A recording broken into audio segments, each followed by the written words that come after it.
চট্টগ্রাম থেকে ছেড়ে আসা যেই সিলেটের উদ্দেশ্যে ট্রেনটা ছিল উদয়ন এক্সপ্রেস, সেটি হচ্ছে 6টা 40-এর দিকে এখানে 3টা বগিসহ ইঞ্জিন লাইনচ্যুত হয়।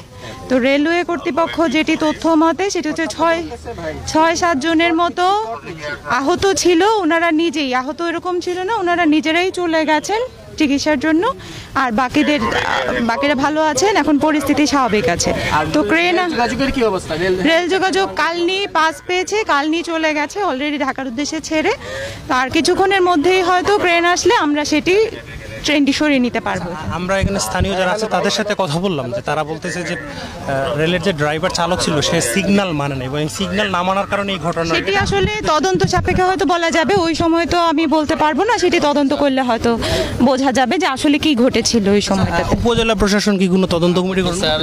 না, উপজেলা প্রশাসন এখনো এরকম কোনো হয়নি। যদি ঊর্ধ্বতন কর্তৃপক্ষের কোনো সিদ্ধান্ত থাকে তাহলে বলা যাবে।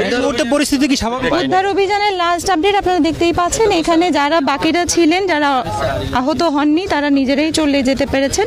আর যে 6-7 জন রেলওয়ে কর্তৃপক্ষের তথ্য মতে যে 6-7 জন অসুস্থ ছিলেন বা আহত হয়েছিলেন, ওনারা হচ্ছে নিজেদের মতো চলে গেছেন। আচ্ছা, আপনার নাম আর ডেজিগনেশন? আমি উপজেলা নির্বাহী অফিসার, দক্ষিণ সুরমা, উর্মি রায়।